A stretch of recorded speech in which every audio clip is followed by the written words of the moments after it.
Osmogodišnjakinje trebaju novi bicikl, nove lutke, nove bilježnice, haljinu i lakirane roza balerinke. Osmogodišnjakinje ne bi smjele trebati kemoterapije, česta putovanja u Zagreb, bolničko liječenje i suze roditelja. Vanessa je vedra, vesela, pametna i svjesna djevojčica. Danas s navršenih 8 godina za sobom ima već 2 operacije, a otkako joj je u 2 navrata dijagnosticiran Wilmsov tumor. Prošla je i 17 kemoterapija, snažno se hrvajući s bolešću.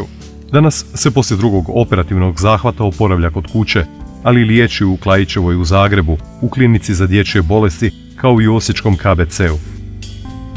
Kao nevjerojatna inspiracija svima, gotovo kolosalnim optimizmom nosi i sebe i roditelje kroz liječenje, hrvajući se kao i svako dijete sa školskim obavezama i dječjim brigama i željama.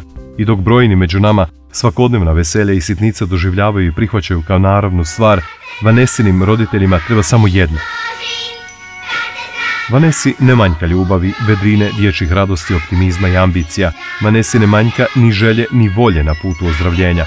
Tek malo vaše pomoći. Uplatom na žiroračun kod Hypo Alpe Adria Bank, HNK u Osijeku za Vanessu.